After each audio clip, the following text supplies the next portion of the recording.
Ladies and gentlemen, I am coming to you today with genuine enthusiasm because we finally know who was controlling the brain-dead Joe Biden and the auto pin. How do we know, you might ask? Well, because it was exposed on camera from none other than the co-chair of the DNC. I mean, you cannot make up this level of irony. And to make matters worse, on the exact same day this video was released, the House Oversight Committee launched an investigation into the Biden cover-up. And lo and behold, the person who the co-chair of the DNC revealed to be the true puppet master is on the list to be investigated. You guys know I've been putting a lot of attention towards this topic because I think it's the biggest scandal in American history, and I think it's about to get to the point where I predicted Democrats are going to start throwing each other under the bus in droves.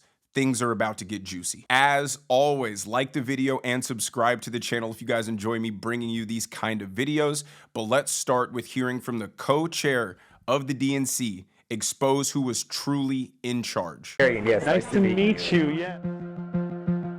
Off the record, of course. Foundational question for me is like, how corrupt is the DNC if so many people knew, or few people knew about Biden? Well, the president of the United States. I mean, I think the fact of the matter is the DNC is always going to be like a campaign arm of the president, ultimately. The bigger issue was like the inner circle that was around Biden. That's it. And I can't stress to you enough. Like Joe Biden's chief of staff, like had an enormous amount of power. Joe Biden? Joe Biden's chief of staff. That was like an open secret at the left. Like, I would avoid him. Like, he was scary. What was his name? Anthony Trump. I've never seen him. Exactly. What do you mean? He's like a shadowy, like, Wizard of Oz type figure. That's what made him so, like, I knew how he looked, but I'm like, the general public wouldn't know how this man looked.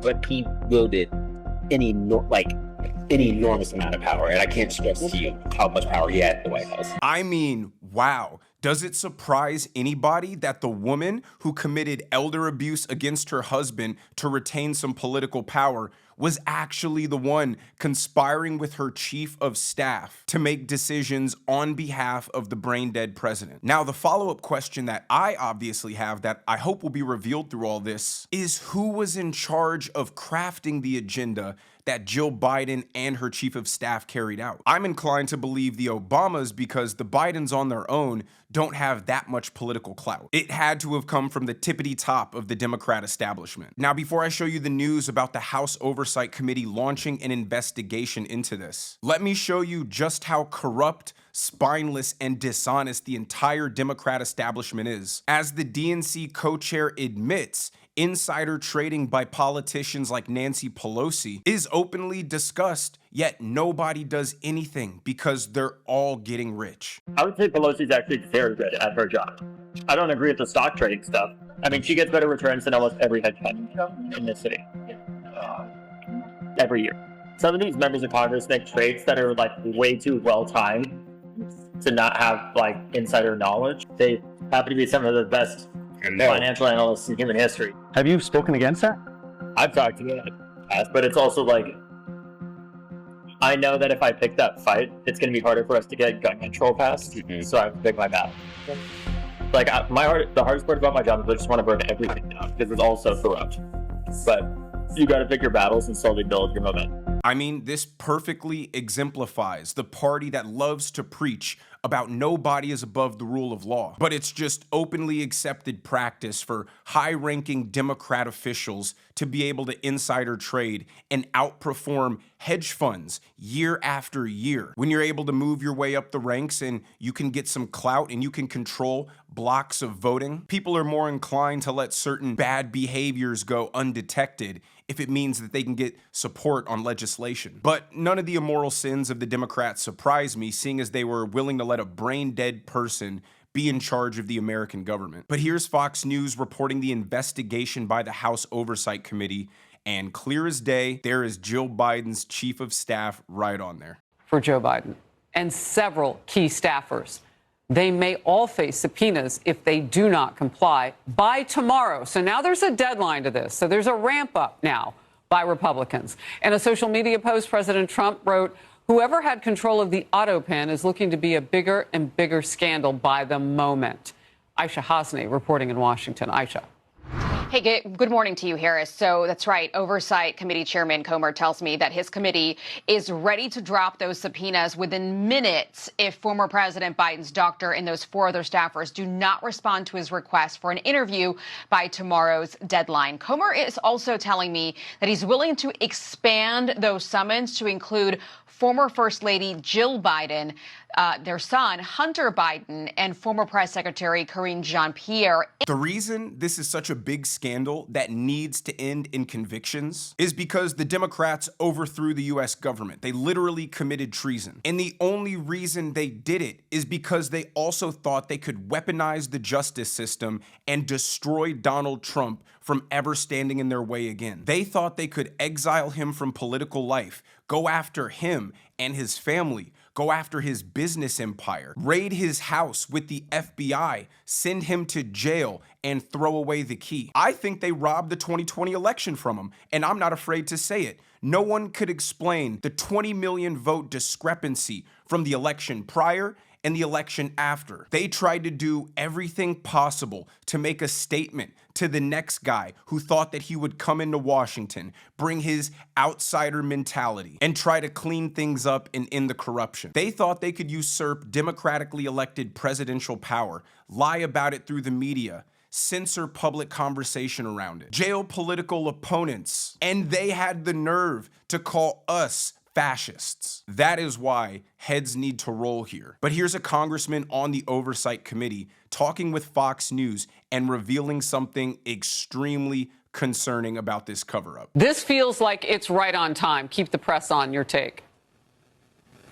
Yeah, Chairman Comer is doing this the right way. You got to bring in the underlying employees. You start getting them on the record under oath, telling us who, how, who authorized this, who was allowed to put in it, who was in the chain of custody of these documents. It is the most powerful thing you have, the signature of the President of the United States. Yeah. And I want to highlight something. The pardon for the Biden family is distinctly different. I have looked at all of these, and I am telling you that looks like Joe Biden personally signed the ones for his family, but so many of these others, literally thousands of pardons and other documents, appear to all be on an auto pen. So who authorized that? Comer's going to figure that out. Now, this is extremely concerning, not just basically because the auto pen was used on all the pardons. I mean, I'm sure the president most of the time isn't hand signing every single pardon. What's concerning is, did Joe Biden know these pardons were happening? Did he know who was getting pardoned and why? Can they produce any evidence that Joe Biden, at the minimum,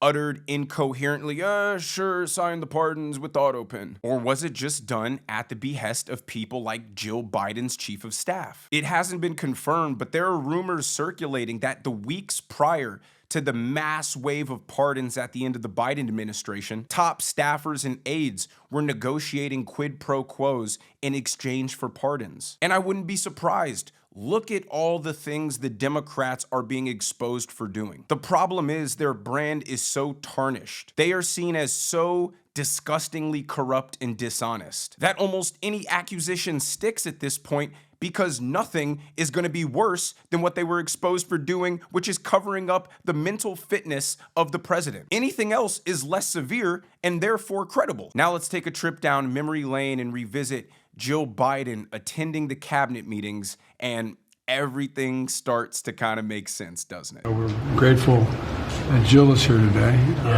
Heard that clapping. It wasn't for me when we came in.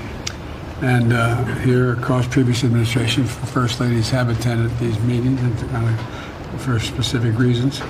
This is the first time Jill has joined us, and it goes to show how important the issue is, which she's about to speak to the both of us. Today, at the top of our meeting, Jill's going to give an update on the House initiative, White House initiative, to fundamentally change the approach and the fund, how we approach and fund women's health services. So I'd like to turn it over to Jill and for any comments she has, and it's all yours, kid. Thank you. You know, sometimes the White House surprises you. I mean, the Democrats are the ones screaming and crying, why is Elon Musk at cabinet meetings, even though he's a high-ranking government official? But they're totally fine with Jill Biden being party to a cabinet meeting and taking over as her brain-dead husband just falls off into sleep. This story is going to intensify quickly because the House committee is ready to issue subpoenas if these people don't voluntarily come to questioning. I'm excited to see what materializes because justice has to be done. You can't just let Jake Tapper release a bombshell book exposing the biggest lie and cover-up in American history, and there are no consequences for it. It would completely undermine the idea of American democracy, and the people would lose all trust in the government and all institutions. But let me know what you guys think down in the comments section below. If you enjoyed the video, make sure you hit that like button. Make sure you subscribe to the channel if you have not already. Turn on the notification bell so you never miss a video. And I will see you guys in the next one.